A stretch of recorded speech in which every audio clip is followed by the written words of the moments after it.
Salut à tous, bienvenue sur le podcast Jacadi ou comment réussir si t'as pas dit Jacadi, qui donne la parole à des acteurs et actrices du monde de l'entreprise ayant réussi à transformer une idée en business à succès. Bonjour, moi c'est Cyril Marie, je suis entrepreneur depuis une vingtaine d'années dans la communication digitale et je dirige Inspire Studio, cofondateur de la French Tech en région Rhône-Alpes. Je suis passionné par les belles histoires d'entrepreneurs. Salut, je suis Gérald Debeau. J'ai passé les 30 dernières années dans de belles entreprises à l'international. J'ai décidé de poser mes valises dans la région pour créer Brooklyn, qui accompagne des dirigeants ambitieux et exigeants. Cyril et Gérald, à travers leur passion pour le monde de l'entreprise, ont créé les podcasts Jacadi pour vous partager des histoires d'aventurières et d'aventuriers inspirants de l'entrepreneuriat. Positifs, pragmatiques et surtout persuasifs. Moi, je dis souvent que le sportif qu'on est enfant sera l'adulte qu'on sera en société plus tard. Toute l'équipe Jacadi tient à remercier notre partenaire, l'établissement des 13 Hommes, un hôtel calme et élégant qui surplombe le lac d'Annecy et qui vous accueille dans le respect des protocoles sanitaires. Bonjour à tous et bienvenue pour un nouvel épisode des podcasts Jacadi. Aujourd'hui avec Gérald, nous avons le plaisir d'accueillir Frédérique Banguet, ex-athlète de haut niveau et fondatrice de Saltomag. Gérald, à toi la parole. Bonjour Frédéric. Bonjour. Frédéric, tu es d'origine camerounaise. Tu es né le 31 décembre. Oui. Tu es né à Lyon. Oui. Et ton enfance, tu étais quel type de petite fille, de jeune fille? J'étais une jeune fille. Alors, je suis né à Lyon, mais je suis arrivé à Annecy, j'avais pas encore 2 ans. Donc, j'ai grandi à Annecy. Quel genre de petite fille j'étais? Si tu demandes à mes enseignants, ils vont dire que j'avais beaucoup de vie. J'avais beaucoup d'énergie. Si tu demandes à mes parents et à mes frères et sœurs, ils vont te dire que je posais beaucoup trop de questions, que j'étais très bavarde. Et puis après, si tu demandais à d'autres adultes ou quoi qui m'ont connu, ils disaient que j'étais plutôt gentil et bien élevé. En fait, t'étais les trois.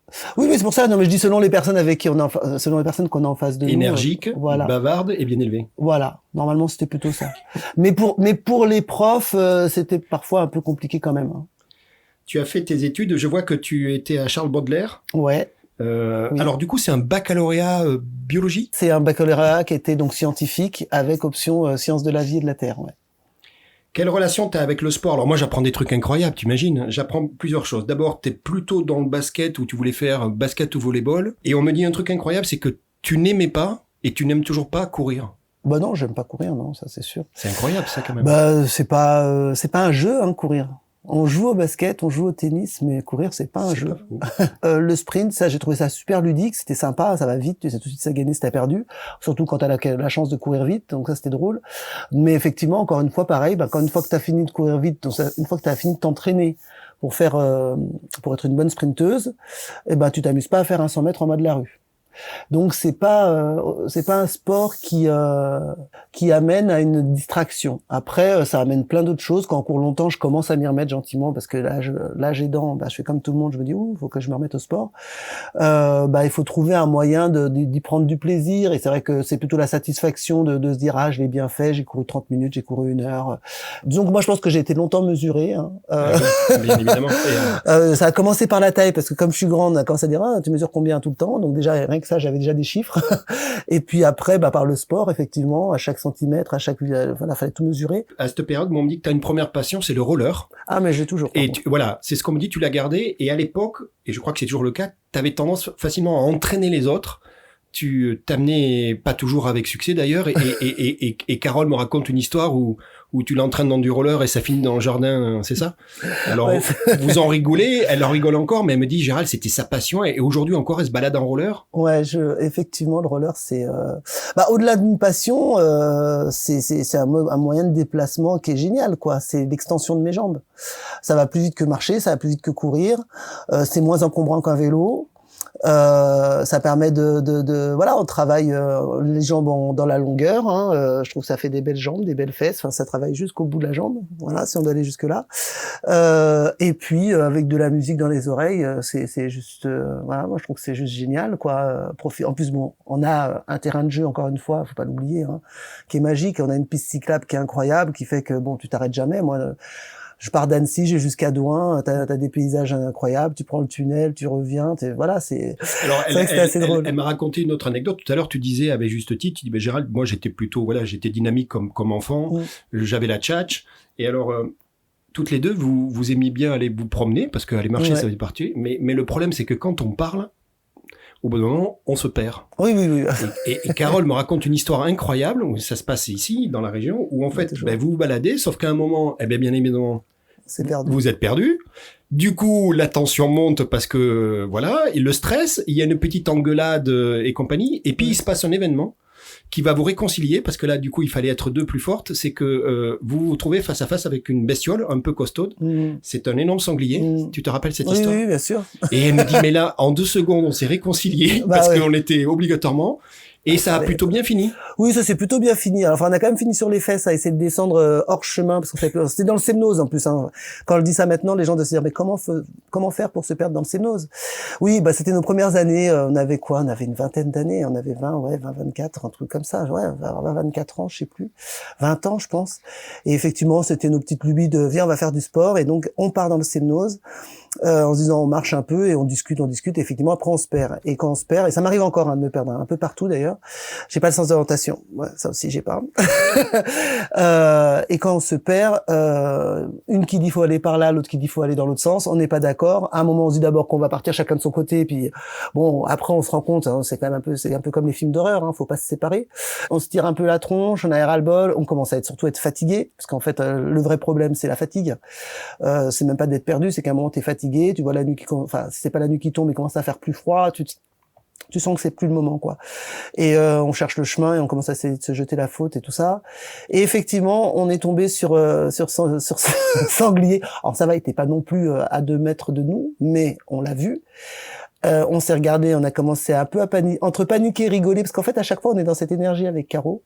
On a ce truc où on va passer entre l'énervement et en même temps, on va rigoler, et puis en même temps, on va se dire qu'est-ce qu'on est en train de faire et qu'est-ce qu'on va... Voilà, et on a fini par descendre hors sentier, quoi, un peu dans tous les sens. Le sanglier n'était pas du tout sauvage, nous a pas suivis, donc ça va, on n'était pas... Ça s'est bien passé, et une fois que l'adrénaline était retombée, on a commencé effectivement à bien rigoler. Là, on s'est bien marré. Et puis du coup après on a repris le chemin et ça allait, quoi. Mais effectivement, nos expériences sport avec Caro sur cette période-là, parce qu'aujourd'hui ça se passe extrêmement bien, mais c'est vrai que sur cette période-là on en a fait plein. Et souvent ça s'est fini, pas fini, mais on a souvent eu une étape un peu, on se prend la tête, quoi. Ça a été comme ça pour le roller, c'était comme ça pour la rando, c'était comme ça pour le wakeboard, ça a été comme ça pour... On a essayé plein de trucs et à chaque fois, il y a eu des petits, on va dire quoi, des chafouinades. Mais en même temps, c'est des souvenirs incroyables, quoi. Donc c'est vrai qu'on s'est bien marré. Ouais. Elle en rigole encore. Ah ouais, non, mais nous aussi, moi aussi, franchement. Et j'ai hâte, ça me fait plaisir parce que c'est vrai que là-dessus, c'est intéressant cette émission, le podcast, parce que ça permet de refouiller dans sa mémoire et c'est vrai que c'est une amie de 25 ans, donc en 25 ans, on a le temps de vivre beaucoup de choses et si on les oublie pas. Ah ouais. J'espère bien, ouais. J'espère bien. Je reviens, Frédéric, un peu sur... Alors, donc, t'as un bac, et après, tu fais un DUG. Alors, on parlait de maths tout à l'heure, on parlait de chiffres. Donc, finalement, les chiffres, ça a été une partie de ta vie. T'as fait un DUG en maths? Ouais, j'ai fait 2 premières années, je suis franche. D'accord. 2 premières années de DUG maths. Alors, maths, d'abord le MAS. Alors, je sais pas si ça existe encore, maths, application des sciences. Puis après, MIAS, c'était maths informatique, application des sciences. D'abord à Chambéry, Technolac, et puis après à Paris 7, Paris 6, je mélange, Marie Curie. C'est du Marie Curie maintenant. Et je vois qu'après tu bascules et tu fais un BTS Action Co. Ouais. Le BTS Action Co, en fait, à partir de là, on rentre dans la période où, parce que moi, jusqu'à présent, jusqu'au DUG, je n'ai jamais profité d'aménagement horaire pour mon sport. D'accord, par rapport au sport. Ouais, j'ai toujours choisi de faire des études classiques, normales. Pour moi, c'était très important. À l'époque, parce qu'aujourd'hui ça a bien évolué et tant mieux, mais à l'époque, c'est vrai que aménagement horaire ne correspondait pas forcément avec des bons résultats scolaires. C'était plutôt bon, on lui permet de faire moins d'école pour s'entraîner. Mais ça menait pas forcément à une qualification, à quelque chose un diplôme très valorisant. Donc moi, c'est vrai que je voulais à tout prix faire mes études quand même. Bon, c'est vrai que j'étais pas quelqu'un de très passionné par le sport à l'époque non plus. J'étais doué mais pas passionné. Donc c'est vrai que les études, j'aimais ça. J'avais découvert que j'étais pas mauvaise et j'aimais beaucoup ça. Mais effectivement, quand je suis arrivé en fac et que j'ai dû continuer de m'entraîner, j'ai besoin de cadre. Donc la fac, c'est c'est un endroit où il faut s'auto-cadrer. C'est pas le plus cadré, exactement. Ouais. Voilà. Et donc ça, plus les études, plus oui, effectivement, dans ce cas-là, on peut parler un petit peu des histoires de garçons. J'allais beaucoup moins en cours. Ouais. Et de ça, après, c'est pour ça qu'après, je suis rentré dans un cadre plus BTS où c'était effectivement des horaires avec un prof, avec des groupes qui étaient moins élevés. Et là, en plus, effectivement, c'était un BTS Action Co qui était sur 3 ans, qui était proposé en partenariat avec mon club, qui était mon nouveau club, parce que j'étais donc à Annecy Haute-Savoie Athlétisme avant, j'aime quand même le rappeler. J'ai commencé à Annecy, la Salésienne, Annecy Haute-Savoie Athlétisme, tout ça. Et après, quand je suis monté à Paris, c'était au Racing.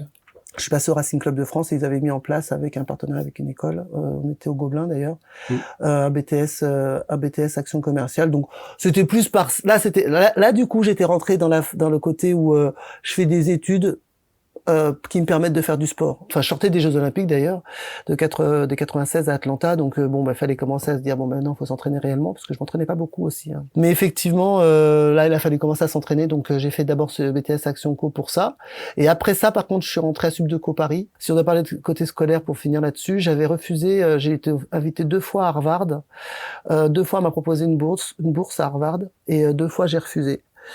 Aujourd'hui, avec du recul, je regrette forcément, parce qu'on se dit quand même, ça aurait été quand même une expérience, qui aurait été une expérience qui aurait forcément transformé ma vie. Mais j'avoue que j'étais un peu peureuse. Alors ça, c'est un sacré jacadi, hein, d'avoir une bourse qu'on te propose dans une école que j'ai encore les lettres. C'était quoi le nom? Qu'est-ce qui a fait que c'était quoi l'éloignement? C'était l'éloignement. J'avais très peur. J'avais très peur de partir loin de ma famille. J'ai toujours été. Mais ça, si on rentre là-dessus, quand j'ai commencé à faire, je devais avoir 14-15 ans, quand j'ai commencé à faire des résultats. Moi, j'ai commencé l'athlé, j'ai eu la chance d'être doué. Donc, tout de suite, j'ai fait des résultats. Des résultats assez rapidement. Au bout de 2 semaines, hein, j'ai commencé, 2 semaines après. Ça, c'est inspirant, Cyril, non? C'est génial. Ouais, ça, c'est inspirant. Ah ouais, je sais pas. Après, ça, c'est plus un concours de circonstances, hein. Je veux dire, là, pour le coup, j'y suis pour rien. C'est pas, voilà. Le début de l'histoire, c'est que j'ai une copine qui était, donc, j'étais au collège des Balmettes, j'ai une copine qui m'a proposé d'aller faire de l'athlétisme avec elle. Et moi, je lui ai dit non. Donc, elle me disait, viens et tout. Je dis non, moi, je veux pas y aller. J'ai pas envie de courir, je déteste ça. Ouais, mais je connais personne, je vais pas y aller toute seule. Et je lui ai dit non. Puis elle me dit, tu viens une fois, juste le temps que je fasse connaissance. Et je dis, ok. Et donc, elle me donne un rendez-vous à mercredi. J'arrive le mercredi au stade. Elle n'est pas là. Donc, on n'a pas de téléphone portable à l'époque, c'est toujours bien de resituer. Oui, il faut rappeler qu'il y a eu une vie avant le téléphone portable. Voilà, avant le téléphone portable. Certains auditeurs, bien évidemment. Et donc, je me pointe. Bon, déjà, j'avoue que quand j'arrive au stade, je suis en hauteur des gradins, là, toujours le stade d'Annecy, et il y avait effectivement des plots de partout, des petites haies, des jeunes qui couraient dans tous les sens, des gens qui balançaient des trucs. Enfin, voilà, c'était très dynamique. C'est comme ça que mon premier contact avec l'athlétisme, autre que le cross, était comme ça. Donc, j'ai vu plein de couleurs, des gens qui couraient, qui étaient contents, des gamins c'était cool, quoi. Donc, j'ai dit, tiens, finalement, ça a l'air assez sympa, ce truc-là. Je vais descendre les escaliers, je vais aller voir quand même, en attendant que ma copine arrive. Total, elle n'est jamais venue, hein, donc j'ai su le lendemain qu'elle n'était pas venue parce qu'elle avait fait du babysitting, elle gardait un petit Joris, que je pense qu'encore maintenant, si j'en parle, elle se rappellera. Elle a trouvé du babysitting, donc elle n'est pas venue, et moi, donc, j'ai ratterri là-bas. Et bon, finalement, ça courait partout, j'ai couru, la semaine d'après, la 8 Mont-Blanc devait venir, donc j'ai dit, je vais venir, il y a la télé. C'était ça, hein. Je veux dire, j'avais 14 ans. C'était une bonne opportunité. Ouais, il y a la télé, tout le monde, je veux dire, je pense que tout le monde, à l'époque, s'il y avait la télé quelque part, on était tous un peu comme ça. C'était pas comme aujourd'hui que nos téléphones portables, tout le monde peut filmer. À l'époque, il y a la télé qui va venir. Ouais, puis tu savais même pas ce que c'était. Il y a la télé qui vient, c'est tout. C'était à la télé. Donc, je dis, je vais venir voir, quoi. Donc, effectivement, je suis venu parce qu'il y avait la télé. Et en fait, une semaine après, il y avait les championnats départementaux. Et entre temps, j'avais couru un peu par-ci, par-là, et on m'avait dit, dis donc, t'es doué, toi, voilà, dans les 2 semaines, parce que c'était une fois par semaine, hein, il y avait pas plus, hein. On m'a dit, t'es doué et tout, tiens, cours un peu, il y a départementaux la semaine prochaine, viens courir, quoi. C'était à l'IUT, il y avait à l'époque un gymnase à l'IUT, et je me suis acheté ma première paire, ma maman m'a acheté ma première et seule paire de pointes, qui étaient des pointes pour faire du demi-fond, parce qu'on n'y connaissait rien. J'ai voulu m'asseoir en tailleur, j'ai encore la cicatrice, parce que la pointe, m'avait ouvert le mollet. C'est une pointe. Ouais. Voilà, c'était une pointe, donc j'avais pas du tout le réflexe pointe. Et puis donc j'ai fait 2e au départementaux là. Donc à partir de là, comme j'ai fait 2e au départementaux, j'étais qualifié pour les régionaux. Donc aux régionaux, j'ai fait 3e, et là j'étais qualifié pour les championnats de France à Paris, à l'INSEP. Donc j'ai atterri à l'INSEP. Donc la machine elle s'est enclenchée comme ça. Frédéric, on est dans cette partie de carrière internationale d'athlète. On parle d'athlétisme. On parle d'une 50aine de sélections en équipe de France. Et puis moi, j'ai des chiffres parce que finalement, tu as été champion du monde indoor en 97 sur le 60 mètres. Alors non, faut pas se tromper. Hein. Alors je sais pas où t'as vu ça. Ah non, t'es 3e. Voilà. Non, parce que malheureusement, j'ai jamais été, tu vois, on va arriver à cette période. Non, j'ai jamais été, non, ça me dérange pas, c'est dommage, t'aurais pas besoin, parce que c'est intéressant de la corriger. Parce que ce qui est intéressant dans ça, c'est que justement, dans le, comment on dit, la mémoire collective, on dit, l'intelligence collective. Tout à fait. Être 3e ou première, pour les gens, c'est presque pareil. D'accord. Tu ressens que tu leur dis mais non, j'ai pas été championne du monde. Et tu dis ah mais tu seras ma championne du monde à moi. Ah mais j'ai été que vice-championne de. Ah ouais mais c'est pareil, mais tu te rends pas compte. Pour les gens c'est énorme et c'est génial. Pour nous athlètes, on sait ce que c'est. Bah forcément tu te donnes pour essayer de la gagner cette médaille d'or et tu la gagnes pas. Donc c'est une frustration qui reste. Et c'est pour ça qu'avec des années j'ai réussi à travailler là-dessus et à me dire c'est pas finalement. Aujourd'hui, j'arrive à parler de mon sport avec beaucoup plus de compassion pour moi-même, pour les résultats que je n'ai pas faits. Parce que les résultats que je n'ai pas faits sont plus importants, jusqu'à présent, ont longtemps été plus importants que les résultats que j'ai faits. D'accord. Et donc, c'est intéressant parce que beaucoup de gens mélangent un peu les titres et tout. Et en même temps, c'est normal, ça date en plus d'il y a 25 ans, donc on va pas leur demander de se rappeler de tout. Mais en soi, voilà, oui, j'ai fait 3e au championnat du monde. J'ai fait championne d'Europe. T'as bien été championne d'Europe à Budapest en 98. Ça, oui, on était championne d'Europe, 4 fois 100 mètres. J'ai une 2e place. Et j'ai revu la vidéo moi hier pour ton info du 4 fois 100 mètres au championnat du monde à Edmonton. Du coup oui, ça c'est vice-championne du monde, ouais, effectivement. Et du coup championne de France du 100 mètres en 98. C'est formidable si tu te rappelles pas. Hein. Non, c'est pas ça parce que les titres de champion de France, il y en avait plus qu'un, beaucoup plus qu'un. Et c'est vrai qu'il faut faire attention aux mots, mais c'était presque plus important d'être championne de France parce qu'en fait quand on vise des Jeux Olympiques, quand on vise je crois qu'une des médailles qui a beaucoup compté, ça a été championne d'Europe junior sur 100 mètres. C'est une médaille qui compte énormément pour moi parce que c'est du 100 mètres, c'est individuel, que l'air de rien, il m'est pas arrivé souvent et il arrive même à beaucoup de gens peu souvent l'occasion de faire chanter la Marseillaise. Exact. Et donc effectivement, cette médaille qui est en 95 à Nyíregyháza en Hongrie, personne ne la connaît, on en parle peu, mais moi c'est un souvenir qui a été important. Ouais, qui est important, dont je parle peu, dont je parle pas, mais qui me touche encore quand j'en parle avec un peu d'émotion parce que ouais, cette médaille elle lançait quand même une carrière. Et puis voilà. Après, même si j'ai jamais réussi à réitérer le résultat au niveau senior, ben voilà, je l'ai fait au niveau junior et c'était top.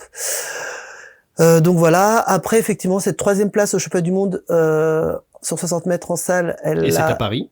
Voilà, elle a une saveur toute particulière parce qu'elle est à Paris et qu'elle est donc à Bercy, qu'il y a 17 000 personnes qui criaient mon nom et qu'il y avait mes parents qui étaient là.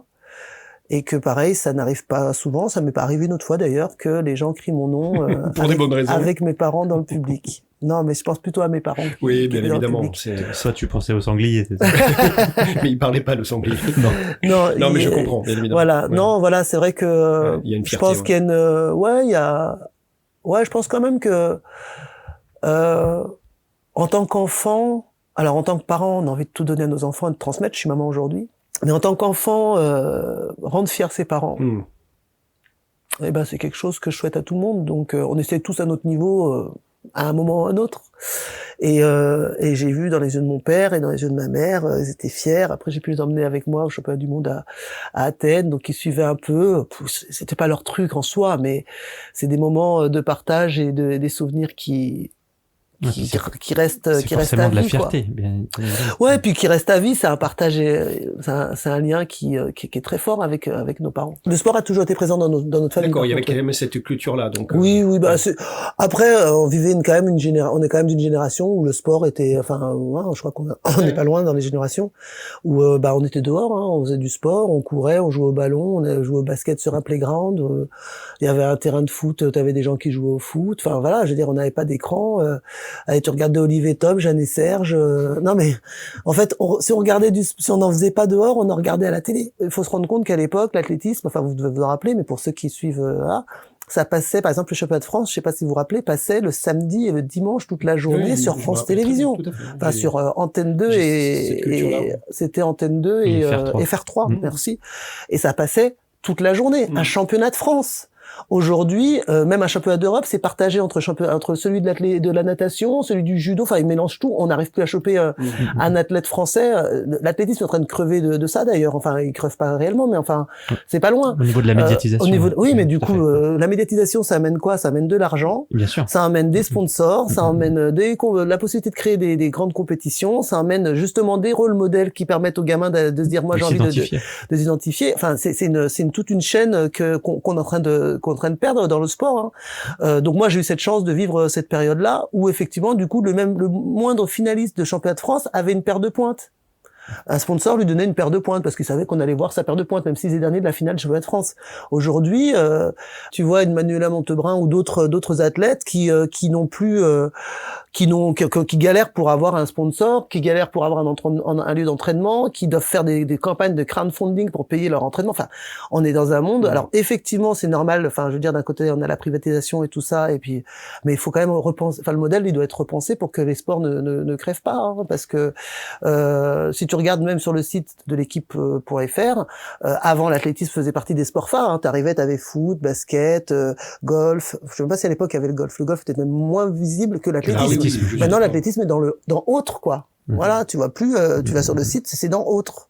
C'est en train de, mais parce que voilà, la médiatisation. Alors après, effectivement, on a eu du mal peut-être à faire des retours. Après, le sport a besoin d'être repensé parce qu'il y a beaucoup d'épreuves, voilà. Donc ça se fait. Enfin, il y a beaucoup de réflexions qui sont faites au niveau des institutions à ce niveau-là. Donc, mais c'est vrai que moi, tout ça pour si je dois ramener à mon histoire, j'ai vécu cet âge d'or où on passait de l'athlétisme le samedi et le dimanche quand c'était les championnats de France, on passait le meeting de Villeneuve d'Ascq, on passait le meeting de Saint-Denis, enfin tous les meetings de ce qu'on appelait encore à l'époque la Golden League passaient à la télé. Effectivement, j'ai eu la chance d'être dans cette période-là, qui faisait que dans la rue, on était moi je parle pas pour la médiatisation parce que je cherchais pas à être connu, mais c'est vrai qu'on avait un rôle à jouer en tant que ambassadeur, quoi. C'était. Ce sport. Et d'ailleurs, c'est à l'inverse, on a aussi eu on avait un autre truc, c'est que par contre on était médiatisé, mais par contre on était extrêmement mauvais en communication.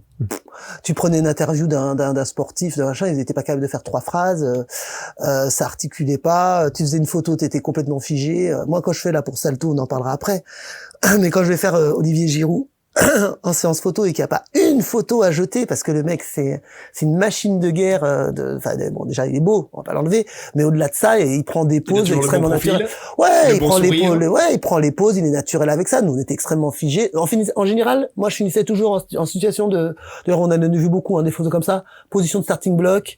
Allez, position de starting block, tu regardes l'appareil. Voilà, bon, voilà. Après avoir essayé 50 poses, il se disait allez hop, position de starting block. Tu seras naturel. Bah ouais, mais au moins ils étaient sûrs d'avoir une position qu'ils voulaient, voilà. Maintenant, on savait pas communiquer. C'était notre époque, quoi. Mais c'est vrai que je pense que le sport était une partie prenante de la vie de tous les jeunes que nous étions. On était tout le temps dehors. On avait fini nos devoirs. On nous disait allez hop, tu vas dehors. Et on faisait tous un peu de sport. On bougeait tous. Et c'est perdu, quoi, avec les années. Donc. Tu es une fille passionnée et tu as eu des périodes de passion. Moi, j'apprends des choses, bien évidemment. La première, c'est qu'en fait. Jouer d'un instrument, ça c'est un truc pour toi qui était important, et tu te mets à jouer de la basse et on retrouve Carole parce qu'elle se retrouve avec la guitare, c'est ça. Et alors elle me dit elle a pas osé partager, elle me dit non mais on écrivait des textes, c'était cool quoi, on passait des bons moments. Ouais. Voilà une passion ça. Alors ça c'est elle qui m'a passé cette passion. J'ai la chance de m'enrichir beaucoup de mes amis et d'avoir des amis extrêmement éclectiques et variés. Et Caro vient d'une famille d'artistes et de créatifs, et donc elle jouait de la guitare effectivement beaucoup. Elle écrivait des textes et tout, c'est cool. Et j'adorais l'écouter. Elle jouait très bien, elle joue très bien. Et j'adorais l'écouter. Puis moi, j'apprenais avec elle. Elle m'a appris beaucoup de choses. Et moi, c'est vrai que c'est la basse. J'étais bon. Déjà il y avait que 4 cordes, c'était plus facile. C'est plus facile. Enfin, c'est ce qu'on croit. Voilà, oui. Mais enfin bon, quand même, tu peux apprendre plus facilement. Franchement, tu peux apprendre une ligne de. C'est pour ça que j'ai fait la même chose que toi. J'ai fait la basse aussi. Tu vois, tu te dis bon, quand tu vois que les autres ils jouent déjà tous de la guitare et ils jouent déjà très bien, tu vas pas essayer de te mettre à prendre des cours de guitare à 22 ans ou 25 ans. Et puis c'est vrai que j'ai aussi une appétence. J'aime bien la basse. C'est quand même ça tape en bas du ventre. Ça pose. Ouais. Je suis plutôt dans ce truc-là. Et effectivement, je me suis prise au jeu avec elle. Beaucoup à vouloir apprendre les quelques lignes de basse qui pouvaient l'accompagner à la guitare et effectivement c'était génial. Puis oui, parfois j'écrivais des chansons. Bon, son mari, enfin celui qui est devenu son mari aujourd'hui, on avait ras-le-bol de nous écouter jouer alors que lui-même était musicien et qu'il jouait de la batterie. C'était bon, là, il avait presque le groupe. Ouais, là. non mais lui il sortait pas la batterie pour. Non, on n'avait pas. Enfin à ses yeux on n'avait pas le niveau. Enfin je pense que moi j'avais pas le niveau, ça c'est sûr. Donc il se foutait de notre gueule, hein, clairement. Mais donc on le saoulait avec tout ça, mais on s'est marré pendant des années à ça, effectivement, ouais. Tu as eu la chance d'avoir un appartement. Ouais. Et je pense que... On est encore sur Caro. Hein. Ouais, exactement, Carole, et ça l'arrangeait bien. Et en fait, vous aviez une passion, alors tu vas me dire, c'était les séries TV, et on me dit que t'étais championne du monde de Dallas. Non, et elle me dit, Gérald, je pense qu'encore aujourd'hui, Frédéric se rappelle de certaines répliques de Sue Ellen. Oui, non mais alors, j'adore parce qu'elle fait comme si j'étais championne du monde. Je pense qu'on devait se partager le podium, ok. Elle est mais très c'est humble. vrai que oui, elle est très humble parce que là-dessus, elle veut pas raconter les années Sue Ellen. Parce que tout le monde n'est pas fier de raconter les années Sue Ellen. Encore ça va, Sue Ellen, c'était top. Ouais, Dallas. Le truc, c'est qu'en plus, on s'appelait. Non, mais on s'appelait et on restait. Et à l'époque, le téléphone n'était pas gratuit. Exact. Et ils avaient un fil. Ouais, ils avaient un fil et ils avaient pas de. Il fallait se cacher dans le placard. Alors non, parce que alors c'était sur la deuxième partie. C'est-à-dire qu'il y a eu Dallas avec ma maman quand j'étais jeune, voilà, qui passait tous les samedis soirs à 20h. Donc moi à l'époque, je comprenais pas grand-chose. Je peux pas parce que Dallas c'est vieux quand même. Oui, je comprends. Donc je sais pas, je devais avoir une dizaine d'années. Donc je pense que je comprenais pas vraiment grand-chose. En revanche, après, il le passait tous les après-midi. Je sais pas, tous les jours, tous les après-midi, vers 13h30, je pense que ça doit être à la place des Feux de l'amour, ou un truc comme ça, j'en sais rien, un truc comme ça, là, je sais pas. Et effectivement, on s'appelait et on regardait Dallas ensemble au téléphone. Et on commentait ce qui se passait de ça. Ah ouais, c'était Facebook n'existait pas. Ah ouais. YouTube n'existait pas, les gars. Non. On est bien d'accord. Ah bah non, mais c'est pour ça, il y avait pas de replay, il y avait rien, fallait pas louper l'épisode, hein. Et donc on regardait ça et effectivement Dallas c'était notre livre de chevet, enfin notre série de chevet en l'occurrence. Et ça nous occupait beaucoup, mais c'était fascinant. Dallas c'est fascinant encore aujourd'hui, si ça repasse on regarde. Frédéric, tu as une passion, c'est les médias, c'est le journalisme, c'est quelque chose où on me dit que tu as été très vite à l'aise et que là, pour le coup, c'était vraiment une passion. Quand j'étais encore athlète, j'ai fait un premier stage à Canal+. Parce que donc c'est quand je faisais mon BTS Action Commerciale, il fallait que je fasse un stage. Et donc pareil, là on pourrait rentrer dans le Jacadi, puisque concours de circonstances, mon directeur d'école connaissait quelqu'un qui travaillait à Canal et qui m'a dit on peut te faire avoir un stage là-bas. Et je suis rentré donc en stage à Canal+ sur une émission qui s'appelait Un autre journal, qui était présentée par feu Philippe Gildas. Et là effectivement j'ai eu une grande histoire d'amour. Un coup de foudre. Le coup de foudre, c'était pas la caméra, c'était pas montrer ma tronche, c'était tout ce qui se passait derrière, apprendre à raconter des histoires, ce que vous êtes en train de faire. Hein, c'est génial, on rencontre des gens qui ont des vies passionnantes, qui ont des vies différentes, voilà, et en fait c'est vrai que je pense que j'ai toujours eu quelque chose vers les autres, hein, j'aime les gens.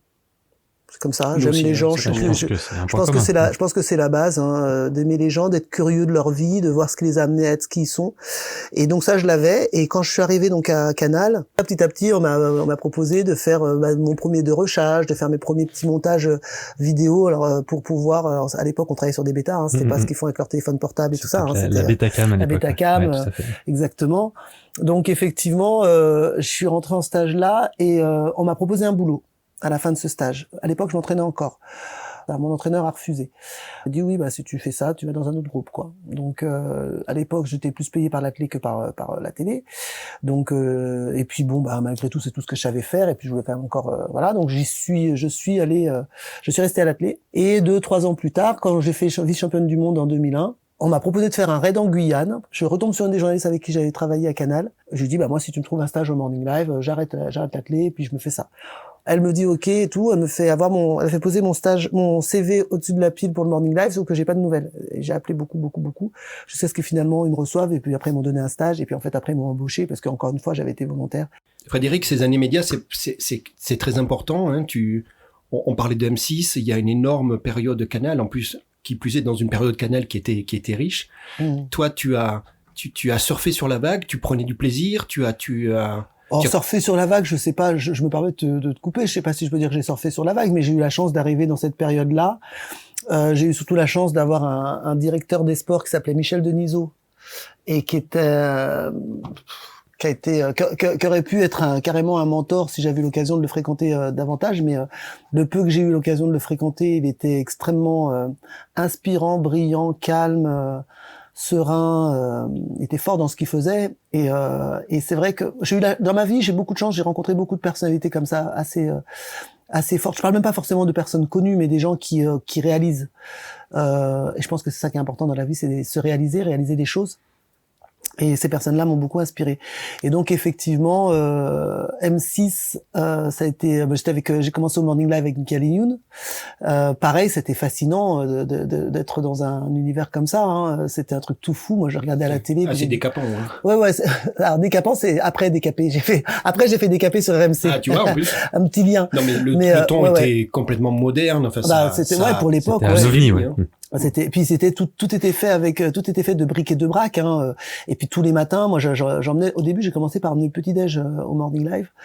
Donc à 3h du matin, on arrivait à 3h du matin, 3-4h du matin, et j'emmenais le petit déj. Donc ça aussi, je l'avais fait avec passion parce qu'au début, manger des pitchs et du coca le matin, c'était juste pas possible. Donc j'ai dit, on va faire un petit déjeuner équilibré. Donc j'aurais amené des barres de céréales, des fruits. Les filles étaient contentes parce que justement, elles avaient marre de manger des pitchs et du coca à 4-5 heures du matin. C'était dangereux pour leur santé. Elles le sentaient, elles grossissaient et tout. Donc moi, j'avais remis des fruits, des compotes, des trucs comme ça. Bon, j'aurais laissé leur pitch quand même, mais du jus d'orange, c'était quand même un peu plus équilibré. La bienveillance. Voilà. Oui, puis même, je disais, en fait, un cerveau, mais ça vaut pour tout, ça. Une bonne hygiène de vie, ça permet d'avoir un cerveau qui fonctionne bien, et surtout quand il doit fonctionner tous les jours à 3h du matin, parce qu'ils écrivaient des sketchs tous les matins à 3h du matin. C'était quand même quelque chose de... Ouais, j'ai vécu quelque chose d'assez extraordinaire. Enfin, en tout cas, j'étais témoin, parce que là, pour le coup, je participais pas grand-chose à ce moment-là. De quelque chose de très comment dire, de l'exercice créatif, quoi, de la machine créative pure et dure, avec des gens qui étaient brillants, qui étaient fous, qui avaient peur de rien. Et ça, c'est quelque chose qui m'a nourri aussi dans ma façon d'envisager la télé, le rapport aux autres, la communication. Et c'était à cette période que j'avais commencé à essayer d'avoir une carte de presse. Donc je me suis dit, il faut que je fasse une école de journalisme pour un peu. C'est ce que je pense. Voilà. Ouais. Et en fait, à 2 reprises, j'ai appelé des écoles de journalisme. À 2 reprises, on m'a dit, non mais Frédéric, avec l'expérience que vous avez, ça ne sert à rien. T'es à Canal, c'est là où t'apprendras le mieux. Nous, on va rien t'apporter. Ça, c'est pas nécessaire. Continue là où tu es plutôt que venir faire une école. Et à 2 reprises, on m'a dit ça. Un jour, je vais quand même regretter. Je me suis dit, quand même, cette carte de presse, elle aurait pu quand même m'apporter d'autres choses. Mais après, c'est vrai que j'ai quand même fait plus de 10 ans là-dedans, hein, parce qu'après ça, j'ai travaillé sur France Télévisions, donc sur France 4, et je co-animais une émission avec Patrick Montel qui s'appelait Soyons Sport. Alors, c'était une expérience qui a été les premières émissions, les premiers mois ont été très très très très douloureux. Mais bon, après c'est là-dessus où parfois on aime à me dire que j'ai un mental de championne, alors du coup j'abandonne pas. Effectivement, moi quand c'est difficile, j'abandonne pas. Si on me dit de partir, je m'en vais, mais on me l'a pas dit de partir, donc je suis resté. Et jusqu'à ce que je réussisse à trouver mes marques et à oser en fait, parce qu'en fait il faut oser tout simplement. Et à ce moment-là, au début, j'osais pas. Et voilà. Mais c'était une émission pareil qui a été extrêmement. Là, pareil, on était en pleine. Enfin, je veux dire, là, c'était du journalisme pur, hein, parce qu'on avait une émission co-animée avec Patrick, une émission qui était de débat sur le sport, et c'était sur le monde du sport en règle générale. On n'était pas sur des résultats sportifs, c'était les enjeux, c'était la féminisation du sport, c'était le foot, la nouvelle, enfin les équipes de France, les nouvelles armées, enfin très sociétal. Oui, très sociétal. En fait, mais c'est en même temps, c'est ce que je continue à essayer de faire à travers Salto, plus à titre au niveau des enfants, mais effectivement c'était qu'est-ce que le sport dans la société, quoi. Le sport, la place du sport dans la société. et l'impact qu'il a. Et puis après, effectivement, les grosses machines de foot qui génèrent tant d'argent, la place des médias, enfin, c'était très passionnant. Et c'est vrai que là aussi, c'était extrêmement apprenant. J'avais des fiches énormes, des dossiers comme ça que je préparais. Donc, c'est un vrai travail journalistique. Pour ensuite débattre avec, on avait 8 personnes sur le plateau, donc à qui il fallait donner la parole, couper la parole. Au début, j'étais un peu timide.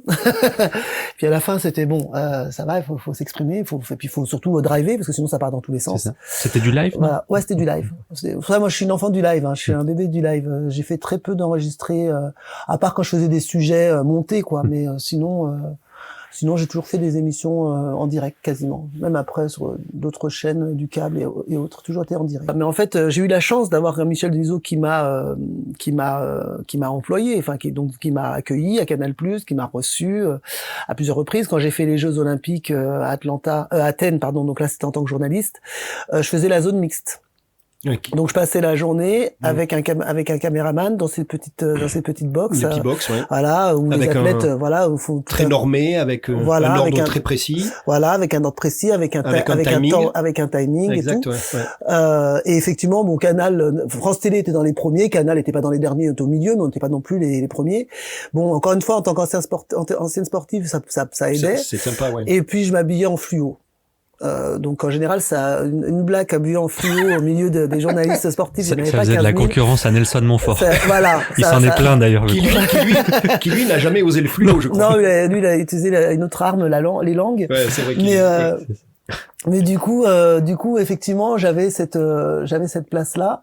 Et Michel, qui venait parfois par-ci par-là, restait pendant une journée avec moi dans la cabine, enfin dans ce box, quoi. Il y avait le cadreur, Michel et moi, et il m'a beaucoup conseillé, beaucoup soutenu, beaucoup apporté. Donc c'est vrai que c'était une rencontre, c'était une belle rencontre. Et j'ai beaucoup appris en peu de temps grâce à lui. Et quelques phrases que j'ai encore de lui qui me servent encore aujourd'hui. Tu parlais de prise de décision, tu sais, nous on dit souvent chez Jacadi que le plus dur c'est renoncer en fait. Choisir c'est renoncer. C'est ça. Ma fille est comme ça, j'explique souvent à ma fille. C'est facile de choisir. Hein. Arrête de penser à ce que tu quittes, choisis ce que tu voilà, veux. Exactement. Mais tes amis disent de toi que tu as une phrase qui revient régulièrement quand tu es dans cette situation où tout se passe pas et puis la vie continue, tu l'as dit tout à l'heure.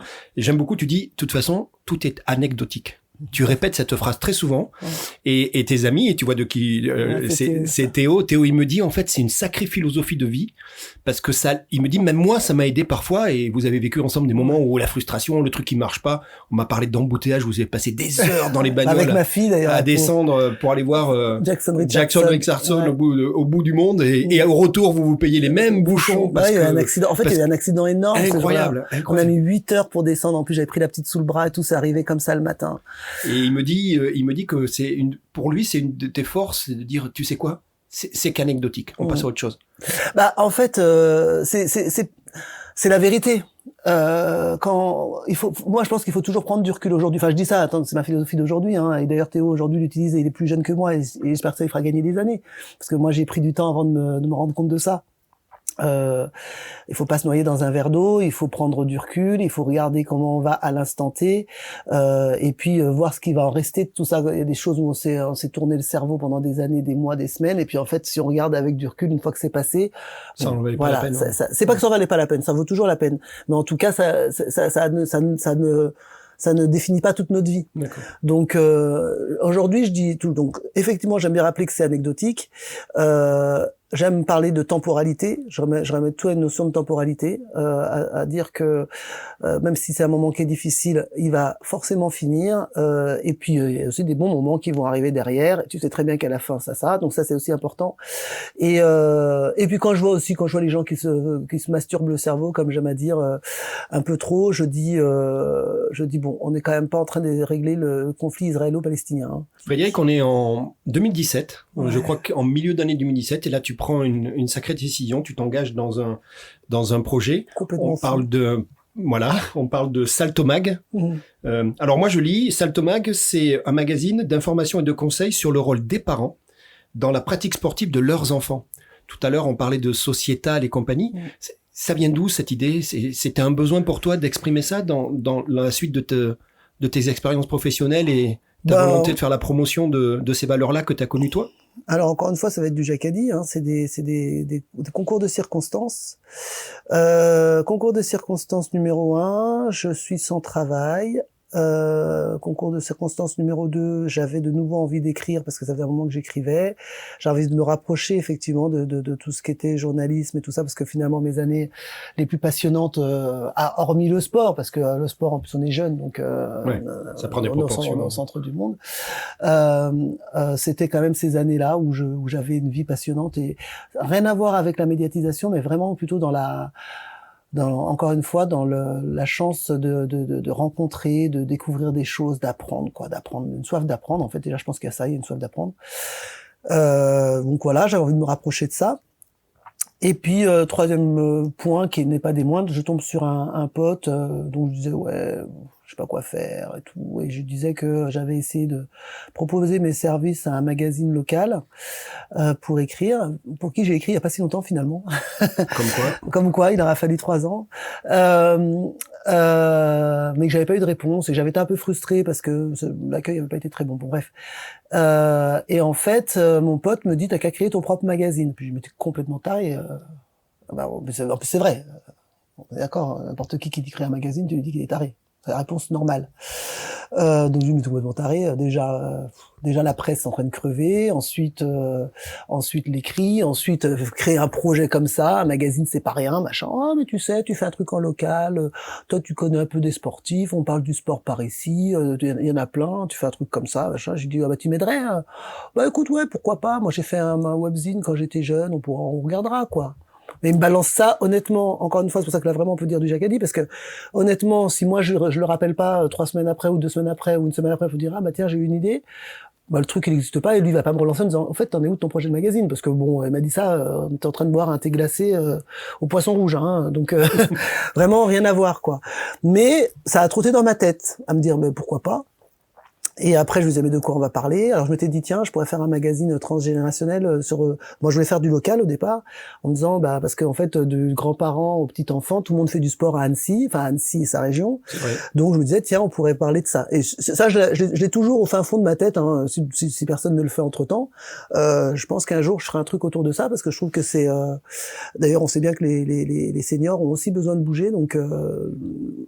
Il y en a qui le font et dans notre coin, c'est très bien. Il y a du sens. Voilà, mais puis il y a la santé derrière. Il y a la santé derrière, tu as raison, pour les seniors en l'occurrence. Hein. Pour les jeunes, on a encore toute la partie civique qui m'intéresse, mais pour les seniors, il y a la santé en plus quoi. Donc voilà, enfin c'était au début j'étais là-dessus. Puis un jour, ma fille me dit, maman t'as de la chance, t'as gagné plein de médailles, moi aussi je vais en gagner. Ah. Et en fait, toute sa vie, enfin là elle avait 7 ans. Hein, toute son enfance, tout ça, elle a toujours rejeté mon sport, mon machin. Enfin bon, moi j'ai jamais trop non plus, comme je disais, je parlais pas trop de mon sport avant, et donc j'ai jamais trop non plus dit t'es maman était une championne et tout, jamais, parce que déjà j'ai un peu de mal avec ça, comme je vous l'ai dit. Mais bon, voilà. Mais un jour, je sais pas d'où c'est sorti, t'as gagné plein de médailles, moi aussi je vais en gagner.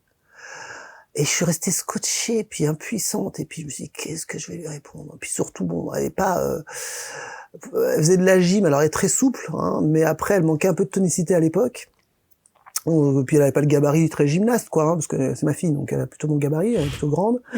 Son père aussi est grand, et tout, donc je me suis dit bon. Et c'est vrai que je pense que mais c'est parti de là, hein, réellement, parce que quand elle m'a sorti ça, j'ai pas su quoi lui répondre. Et le temps que je réfléchisse à quoi lui répondre, je me suis dit, là, je viens de lui briser sa confiance en elle. Parce que bon, je suis une maman très névrosée, je suis une maman qui m'inquiète énormément pour ma fille, et je me dis, là, elle a senti que je la sentais pas capable de gagner des médailles, quoi. Et peut-être qu'effectivement, c'est ce que j'ai ressenti d'ailleurs, hein. Je me dis, elle a dû le ressentir, donc qu'est-ce que je lui envoie d'elle-même? Enfin bon. Voilà, donc je me suis posé et là je me suis dit qu'est-ce qu'on répond à sa fille. Et donc j'étais chercher sur internet. Que répondre à mon enfant? Je dis mais ma chérie oui, on va voir et tout, pourquoi pas. J'ai répondu à un truc tellement flou, puis après j'ai été chercher sur internet qu'est-ce qu'on répond à son enfant qui veut gagner des médailles et tout ça. J'ai pas trouvé de réponse. Et en fait, le sujet est venu de là. Je me suis dit qu'est-ce qu'on répond à nos enfants, comment on les accompagne dans le sport, parce qu'après je me suis dit, après ça j'ai commencé à répondre, à me dire non mais Victoria, le plus important dans le sport c'est avant la médaille, c'est tout ce que t'apprends, c'est de faire des copains, c'est prendre plaisir, t'amuser, c'est apprendre des règles, c'est voilà, c'est jouer, tu vas te dépasser, et puis voilà, trouver le sport qui te plaît quoi déjà, puis après on verra bien, les médailles ça vient après, c'est pas ça qui est important. Et en fait de ça je me suis dit mais il y a pas de réponse en ligne. C'est devenu ton pitch en fait. Alors c'était pas encore Salto, mon pitch, mais en tout cas presque. c'était mon projet, ouais.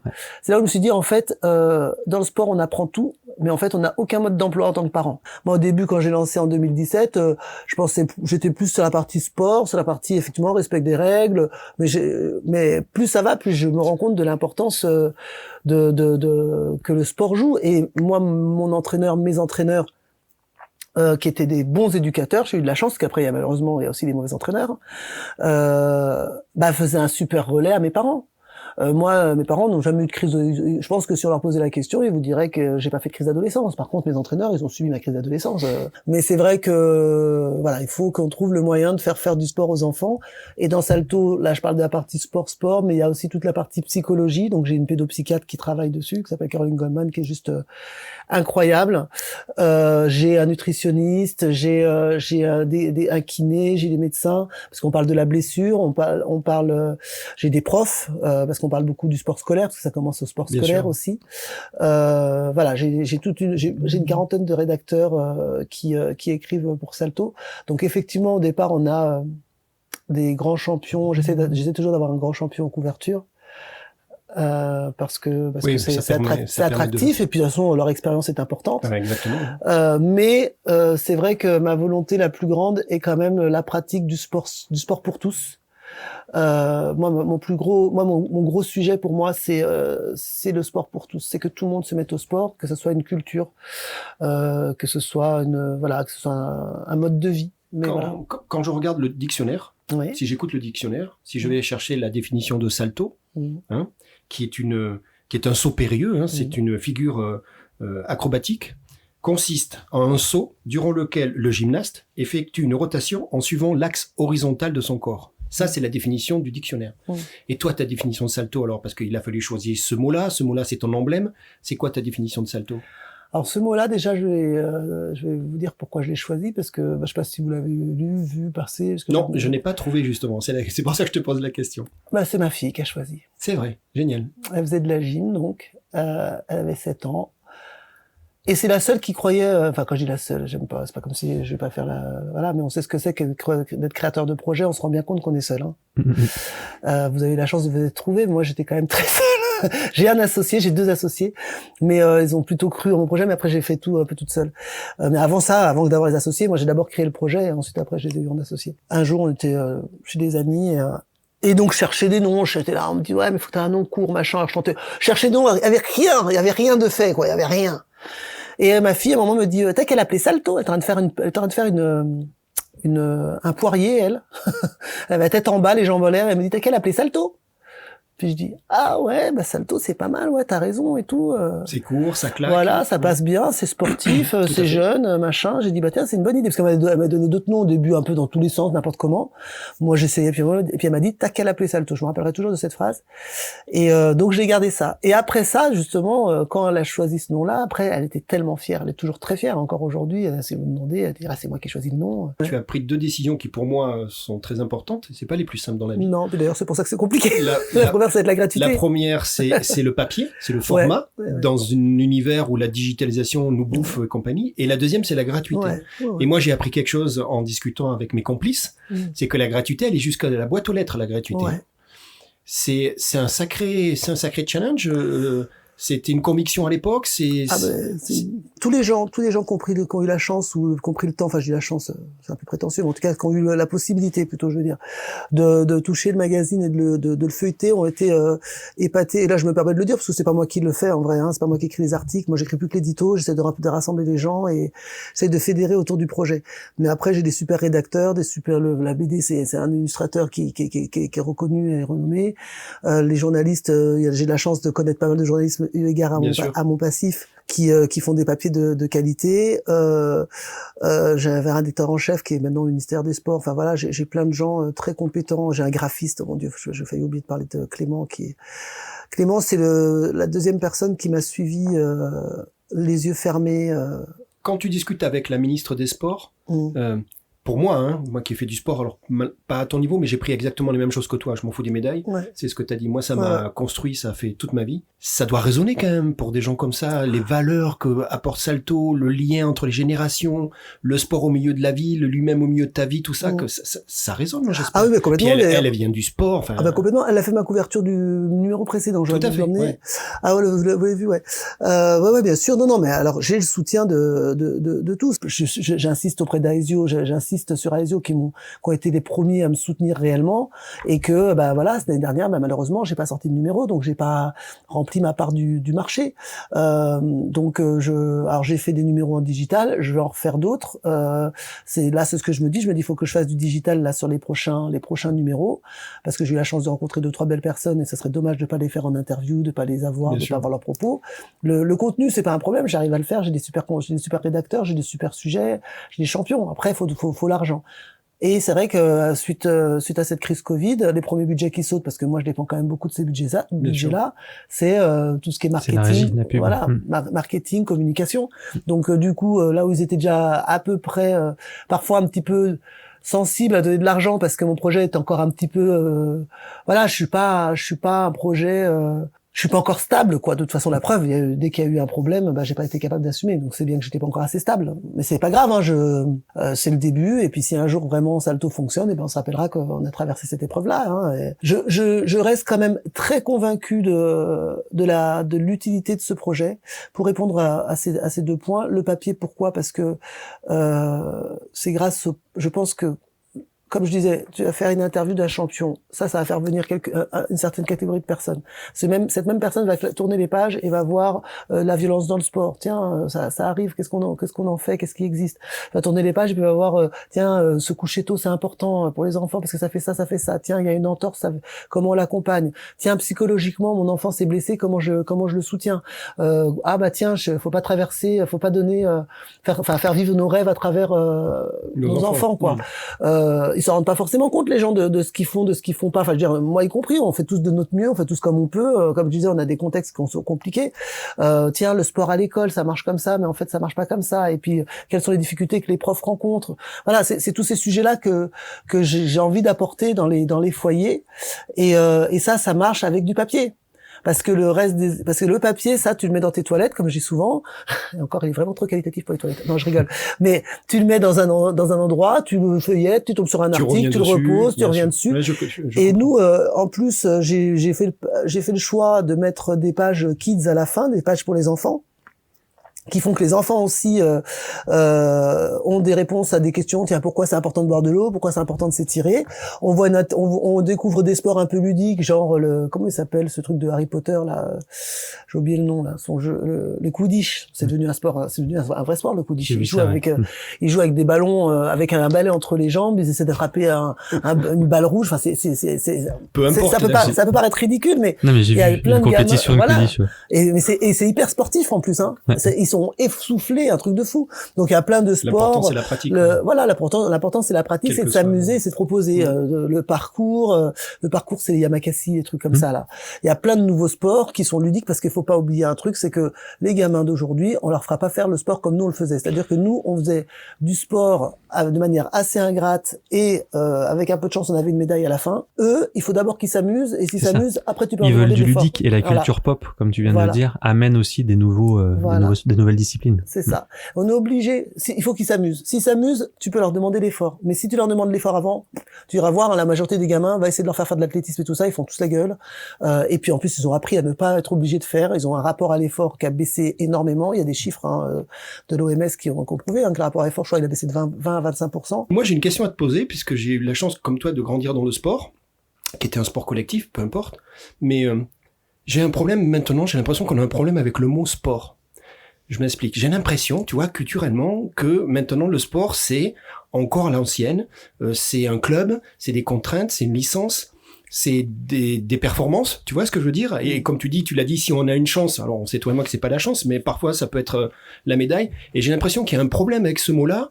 Et je sais pas ce que tu en penses. On parle de plus en plus maintenant d'activité physique, activité sportive. Et je voudrais bien avoir ton avis. J'ai l'impression que le mot sport nous déjoue en ce moment dans cette mission qu'a Salto, que nous, les parents, moi aussi, on a de dire, tu l'as dit toi-même, amuse-toi, prends du plaisir, on verra plus tard.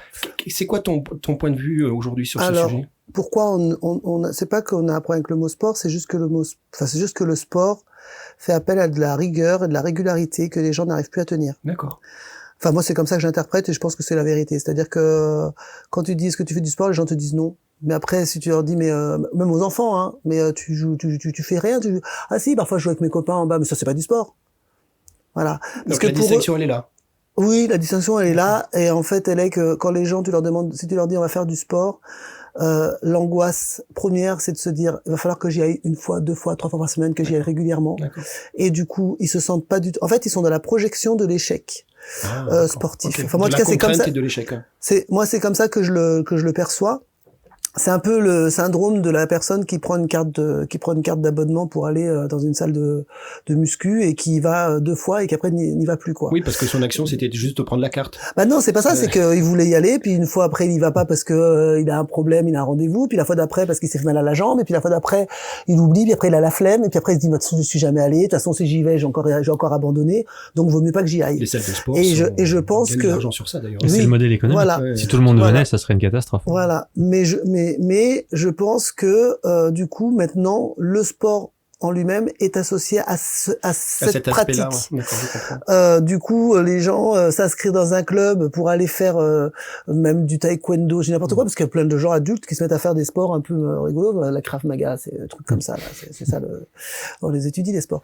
Voilà, le fait de prendre un abonnement quelque part, de prendre une licence, fait appel à une certaine, fait appel à un engagement, un cadre, à un engagement. Et je pense que ça va avec tout le reste en fait. En gros, les gens ne veulent plus s'engager en rien. D'ailleurs, avant on prenait des engagements sur les téléphones portables, sur les trucs. On prend tous nos engagements maintenant.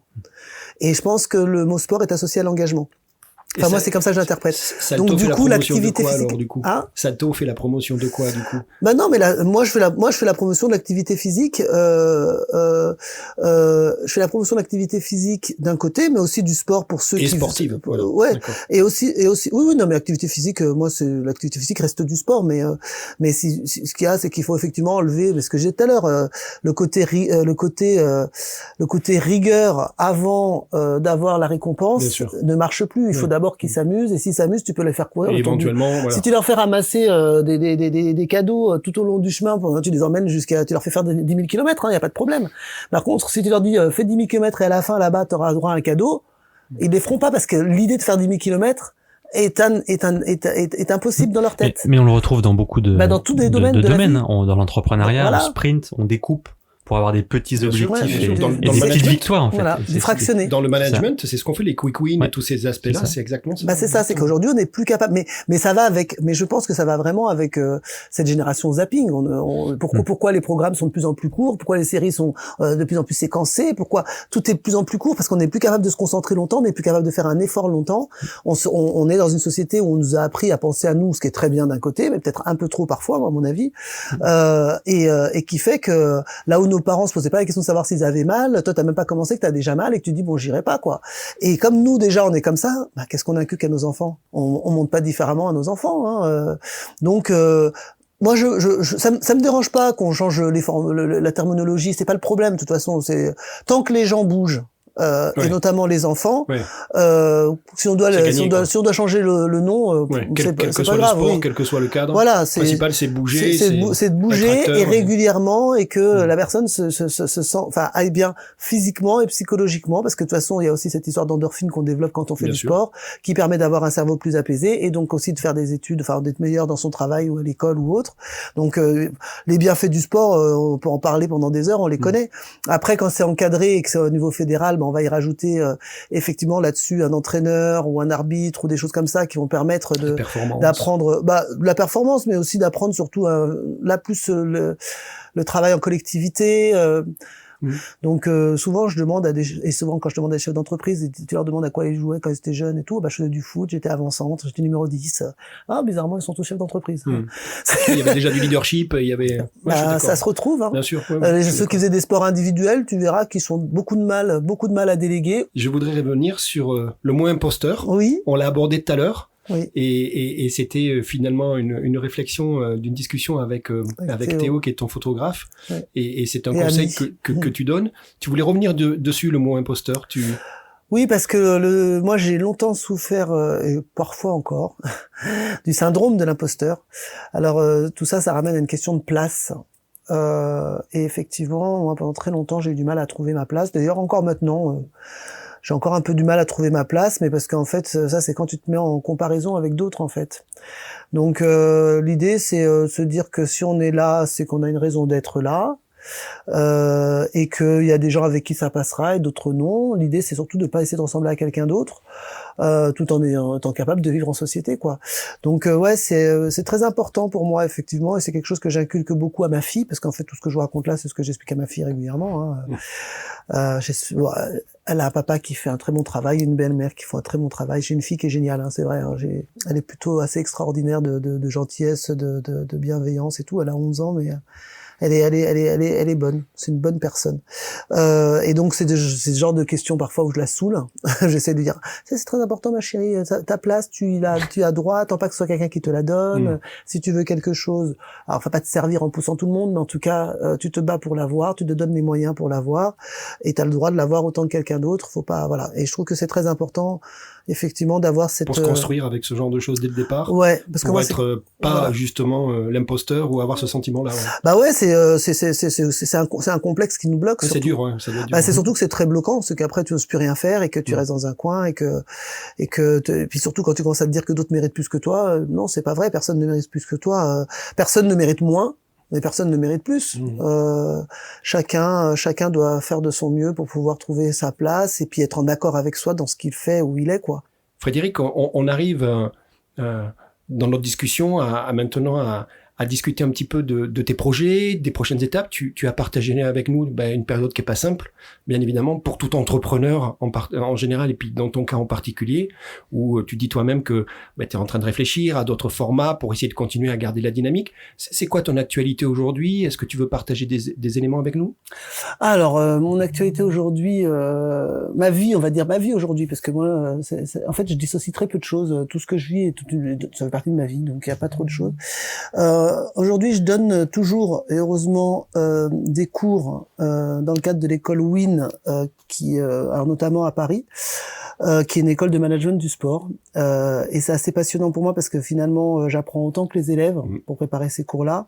Et on est sur des thématiques qui sont en rapport avec le sport, mais qui me permettent aussi de développer par rapport à Salto. Donc par exemple, on va avoir les enjeux sociétaux du sport, on va avoir enjeux et perspectives de l'industrie du sport, on va avoir sport et médias, donc la relation sport-média qui est en pleine évolution aussi, en pleine mutation. Hein.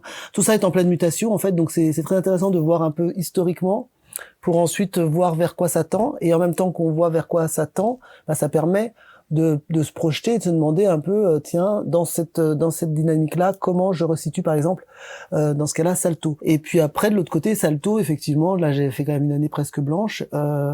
L'idée c'est de ressortir un numéro ou deux en digital, parce que j'ai fait des belles rencontres. J'ai eu la chance de rencontrer Tony Parker, Tony Stanguet dernièrement notamment. Donc si tout se passe bien, je devrais pouvoir les avoir en couverture. On va pouvoir du coup relancer un nouveau numéro qui sera d'abord en digital, parce que effectivement pour l'instant j'ai pas encore rentré des partenaires qui me permettent de rééditer et d'envoyer. Donc il sera disponible dès qu'on va pouvoir avancer dessus, on va le faire de telle sorte qu'il soit disponible sur le site, puis envoyer des newsletters, parce qu'on a quand même une belle base de données, hein, l'air de rien. Donc envoyer aux gens qui nous lisent et puis permettre à d'autres de nous découvrir, même si le papier reste quand même pour moi indispensable pour faire passer toute l'information du magazine. On développe aussi une partie un peu numérique, vidéo, où on va aller faire un peu d'interviews, des choses comme ça pour pouvoir en mettre sur le site et puis continuer à parler de ce projet qui est important, hein, du sport santé, du sport pour tous, de la pratique du sport. Donc ça c'est voilà. Après j'ai un autre pendant dont on a peu parlé qui est politique parce que je me suis retrouvé à faire un petit peu alors je ne fais pas de politique pour moi, mais on m'a proposé d'être sur une liste et aujourd'hui je suis conseillère municipale donc à l'opposition dans ma commune. Je suis très heureuse d'avoir ce rôle et d'essayer d'apporter à ma commune. C'est pas, pour moi, à partir du moment, quand c'est un niveau municipal, c'est pas de la politique. Et bon, c'est pour ça que ça m'intéresse d'y être.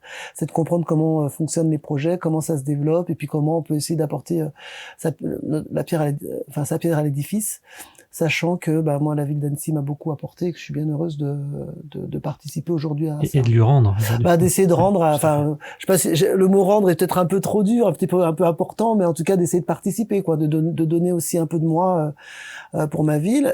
Et c'est un exercice qui est assez alors j'apprends, donc je parle pas beaucoup en conseil. Enfin d'ailleurs je parle pas du tout en conseil, mais en commission on parle de sport, j'apprends, je découvre, je pose des questions, et puis on voit les projets, et puis j'essaie d'apporter mon expérience. Donc c'est aussi quelque chose qui est important et intéressant. Donc j'en parle parce que ça fait partie aussi ça prend beaucoup de temps. On croirait pas comme ça, mais ça prend beaucoup de temps. Donc ça fait c'est ces choses-là qui animent mes journées, mes semaines, plus toutes mes rencontres à Paris, et surtout la joie d'être maman d'une princesse qui s'appelle Victoria et qui me fait grandir à chaque instant que je passe avec elle. Ouais. Frédéric, on arrive au terme de cette discussion. On vient de passer un moment très sympa ensemble. Je suis désolée, j'étais traité un peu longue. De rigolade, de partage, de conviction, et on est tout à fait. Moi, ce que je te propose, je voudrais te rappeler, comme je te le disais, que Jacques-Adi, pour nous, on avait mis une définition en place. On a une définition. C'est les fameux 3 P, tu sais, ça fait un peu marqueteux, ça fait bien. Le premier, c'est quoi? Pardon? On n'a pas fait exprès les 3 P. Non, en plus, on s'en a aperçu après. Le premier, c'est positif. On pense que dans la vie, et tu le disais toi-même, cette dynamique positive, c'est important. Donc, un Jacques-Adi, c'est quelque chose qui doit être dans cette dynamique positive. Le deuxième, c'est pragmatique. C'est que, et on en a parlé longuement dans ton interview, c'est, on dit ce qu'on fait ce qu'on dit, hein. Le but du jeu, c'est d'agir. Et tu parlais même d'éducation vis-à-vis des enfants et d'exemplarité. On est là-dedans. Et puis le troisième, tu nous as donné quelques exemples, c'est ce côté persuasif. Déjà, se persuader soi-même, hein. On a parlé même à un moment de l'imposteur, où on n'est pas sûr soi-même d'être au bon endroit au bon moment, et puis de persuader les autres, parce que dans tout projet, et tu as un projet entrepreneuriat, il faut convaincre, amener les gens avec toi. Mais par contre, on a pris la décision dès le départ avec Cyril de ne pas phagocyter cette définition, elle ne nous appartient pas. Toi, aujourd'hui, avec le temps qu'on a passé, avec toutes les discussions, qu'est-ce que tu pourrais dire de ta définition à toi, de ta perception, de ta définition du mot Jacques-Adi? Définition pure et dure, je vais avoir du mal, mais en tout cas, ce que ça m'inspire, et surtout suite à l'interview qu'on vient de faire, ce que ça m'inspire, parce qu'on n'a pas beaucoup parlé de ça, mais c'est la petite voix qu'on a dans notre tête. On en a plein, et il faut toujours essayer d'entendre la bonne, et souvent la meilleure, c'est souvent celle qui parle le plus doucement. Et je pense que c'est celle-là qu'il faut écouter. Donc dans ce cas-là, il faut s'imaginer que cette petite voix elle te dit Jacques-Adi a dit de. Et je dirais ça. Je dirais que cette petite voix elle te dit Jacques-Adi a dit que. Et voilà. Et après, il faut y aller, quoi. Voilà, faut rentrer dans l'action par rapport à ce que Jacques-Adi t'a dit. Et ça serait le nom de cette petite voix si je devais donner ça va très nom, bien. Quoi. Nous sommes à la fin de ton entretien. On a passé un moment extraordinaire où on a parlé de plein de choses. On a presque refait le monde parfois. Mais on a dit qu'on le ferait. Hein. Rappelle-toi, c'est pragmatique. Et puis moi, j'aimerais, avec ton accord, avec ton aide, remercier les 3 personnes qui ont eu la gentillesse de m'écouter, de passer du temps avec moi, de me donner des petits secrets. Mais tu t'es aperçu que c'était des tout petits secrets très gentils. C'est remercier Carole, remercier Théo et remercier Sourire qui sont dans ton environnement, puisque tu dis toi-même qu'aujourd'hui, tu as la chance, je pense que la chance n'a rien à voir là-dedans, mais d'être entouré de belles personnes. Oui, je les remercie effectivement moi aussi tous les 3 et c'est vrai que c'est un super moment de se rappeler tous ces souvenirs qu'on a partagés ensemble, quelle que soit la durée de nos relations, de nos amitiés. Donc merci à vous de nous avoir permis ça. Et puis ils vont l'écouter, et je pense que chacun apprendra de l'autre et compagnie. Donc si l'on a contribué à cet environnement bienveillant, c'est parfait. Merci beaucoup. Jacques-Adi, suivez-nous et abonnez-vous bien sûr. On se retrouve bientôt pour une nouvelle partie. En attendant, soyez positifs, pragmatiques et persuasifs. Jacadi, inventez vos propres règles.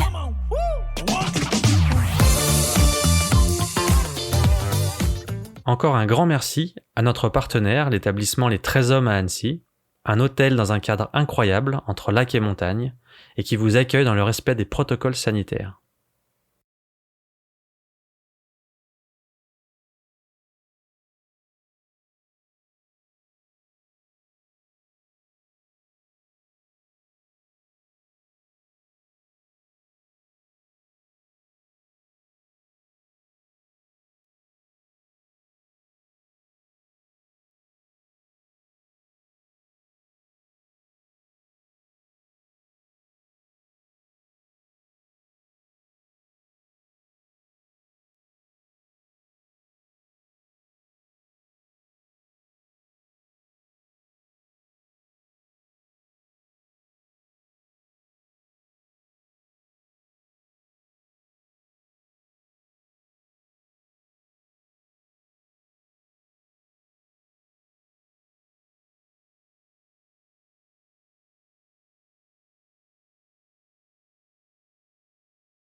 Moi, je dis souvent que le sportif qu'on est enfant sera l'adulte qu'on sera en société plus tard.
Mais tant que tu sais que tu fais les choses pour le bien, moi ouais, c'est ça mon plus gros. C'est mon Ok. combat. Essayer de faire les choses pour le bien.